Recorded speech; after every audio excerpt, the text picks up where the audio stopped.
Cyberpunk 2077's Phantom Liberty DLC is just around the corner, and it's going to be the only expansion coming to the game. This is really a pivotal now or never moment for those unfinished areas to be added, including systems and features that were there at day one, but never fully fleshed out and implemented. In today's video, I'm going to be looking at the Phantom Liberty DLC trailers and pinpointing exactly where some of these scenes are, and I'm also going to be revisiting some old videos I've done in the past, looking at unfinished content to see where that content might be added to fit into the narrative. My name's Mike, this is Deconstructing the Game, let's get to it.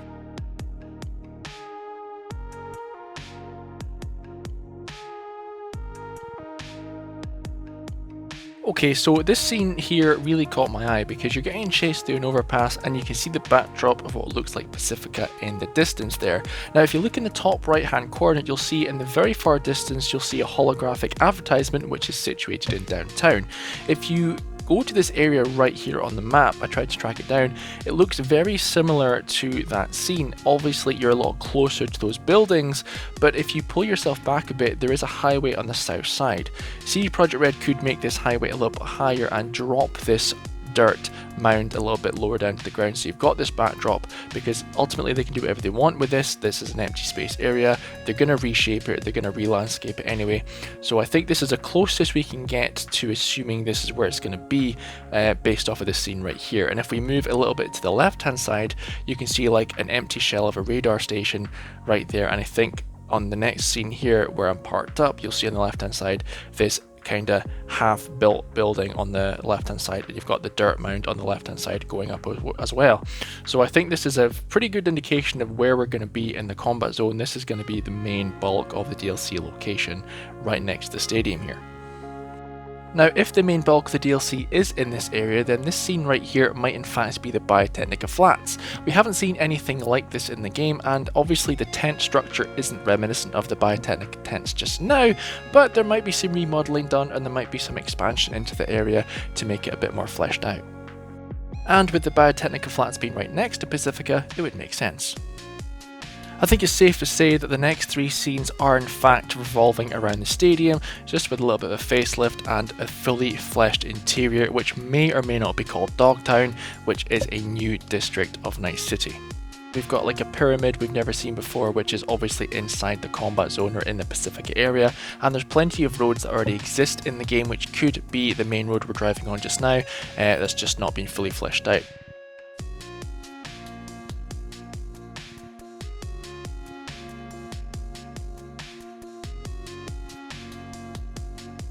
Okay, so I want to talk about characters for just a brief moment. Now we know Idris Elba is playing the role of Solomon Reed, but I want to know where Morgan Blackhand is because he's a main character of Cyberpunk as a whole, and so far we haven't had any introduction to him whatsoever. He's believed to be dead, but nobody knows. Who knows, is this Morgan Blackhand? If you freeze frame, you can literally see his left arm is all black, including his hand, and his right hand there holding the weapon is just a black lower arm with a cybernetic hand. So this guy here could be Morgan Blackhand. There was speculation and people strongly believed that Mr. Blue Eyes was in fact Morgan Blackhand, or Morgan Blackhand was controlling him as a proxy, so there's a good chance we might get the introduction of Morgan Blackhand somewhere along the way for this DLC, but that's yet to be seen. And we also have Songbird as well, which is an artificial intelligence which looks like it's part of our psyche now, just like Johnny Silverhand. Initially I thought Songbird AI was in fact V because they look very similar to female V, and I thought Johnny Silverhand may have kind of taken over a body and we were progressing the story as Johnny, but that seems to be false. It seems to be Songbird AI, which may or may not be pivotal in removing Johnny Silverhand from our psyche, if in fact that's another ending option to this DLC. Endings are a whole different other story because we're not sure if the Cyberpunk Phantom Liberty DLC is going to be a standalone DLC where it interacts with the main game, or if the main game or the point of no return is just the way it is, and the phrase no future is literally that. There's no future for V whatsoever, but that remains to be seen. Okay, so we got a couple more scenes to look into here, and I think these scenes tie in a little bit to unfinished, or what I used to call cut content for the game, and if you indulge me, I'll explain why. So in the first frame we have this blue energy beam emanating up into the sky. We have no idea what it is, no idea where it is. But then in the second scene where you see this woman in front of us, many people believe this is President Myers. I believe it could be a vice president or someone else, part of NUSA.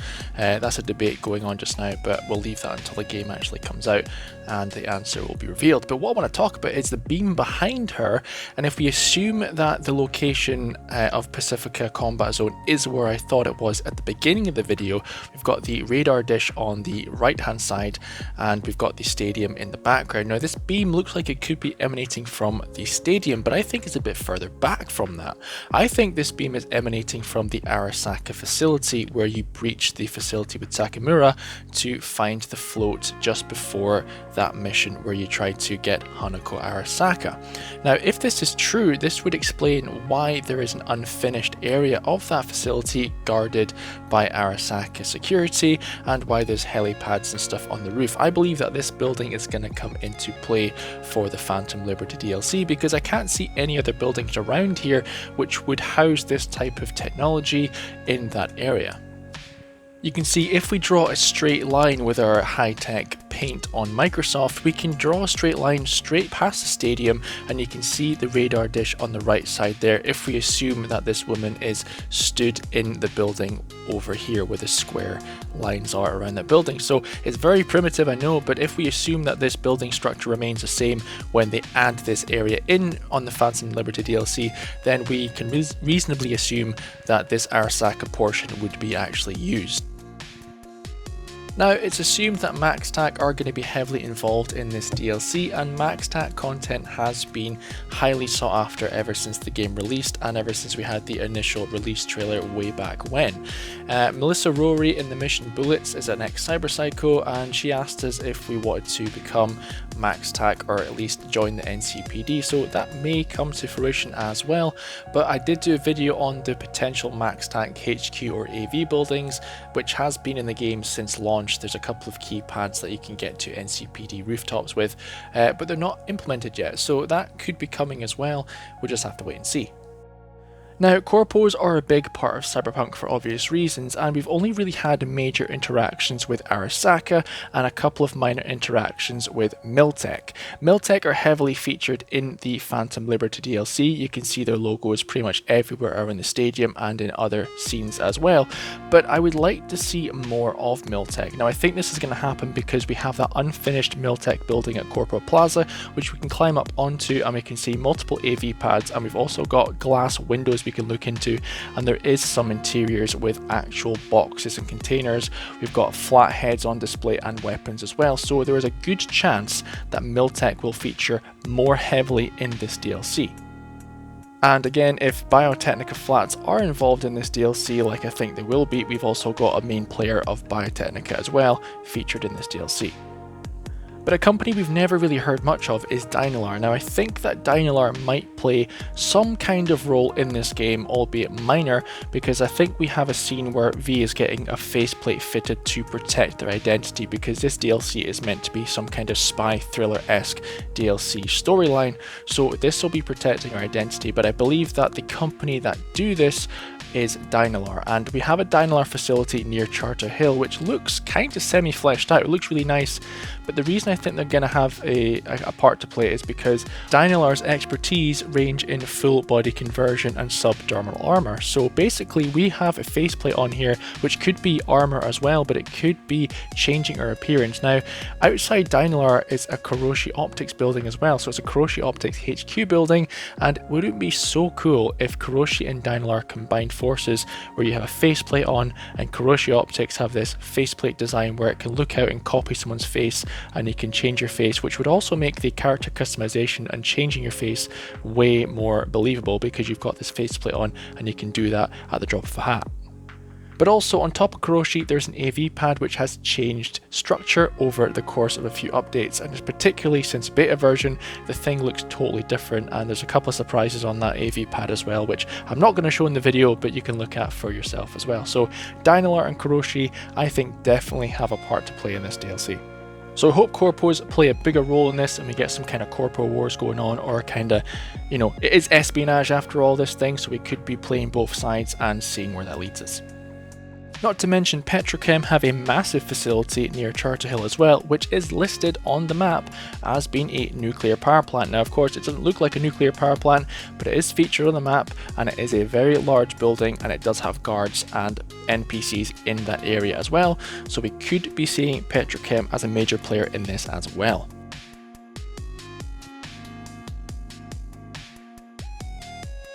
Remember, there is a prison in Night City as well, which is completely unused. It does have guards in there. It is listed as a hostile area and there is unique dialogue that goes on within the walls. So if you go in there, you will get shot at. There did used to be prisoners in jumpsuits, but now they're just mercenaries walking about who will attack you on sight. So as to why this is still here, I don't know, but hopefully as they're messing around with Petrochem, adding some stuff in there, which I suspect they will, hopefully they'll add some features or a story plot into the prison as well, just so it's in there and it's actually used. So of course the casino was one of the first pieces of unfinished or cut content that was found in Cyberpunk 2077, and since it was found it hasn't changed one bit. There's been no extra features added and it hasn't been mentioned again at all. So hopefully they add this into the Phantom Liberty DLC and we can actually visit this place, because it does feature in concept art, it does feature in billboards around Night City as well. So I'm hoping that finally we do get to see the interior of this amazing structure and we get to enjoy it in the missions and just to visit on a regular basis. Much like the casino, we do have a very large chunk of real estate, which is the Spaceport, which is also listed on the map as well, which isn't featured and you can't really get there unless you glitch into it. So I'm wondering if this will ever come to fruition or if it will be part of one of the endings for Cyberpunk like we suspected it would be for the Path to Glory mission. That remains to be seen. I'm kind of struggling to accept that it will be. I don't think it will be introduced, but we'll just see. It'll be nice if it is. And on a minor note for cut content or unfinished content is Crunch Plaza. Crunch Plaza has been visited numerous times. It has stayed the same. It does have NCPD crime tape and stuff around it, and there's a big nightclub there as well, which is listed on the elevator up to that area where the gun store is as well. So that could tie into MaxTac DLC. We could have a mission there involving MaxTac, and that's why all that crime tape and NCPD stuff is up there. Now, speaking of the shooting ranges and the gun stores, there are multiple shooting ranges in Cyberpunk as well, which are completely unused. And it would be nice to actually have these implemented, because they were implemented to a degree where you could activate some targets and things like that, and you could actually start shooting. So it wouldn't take much for them to just add these in for maybe competitions or just to get some XP, or just to have them in. They've got them in, you might as well use them and it'll be a bit of fun.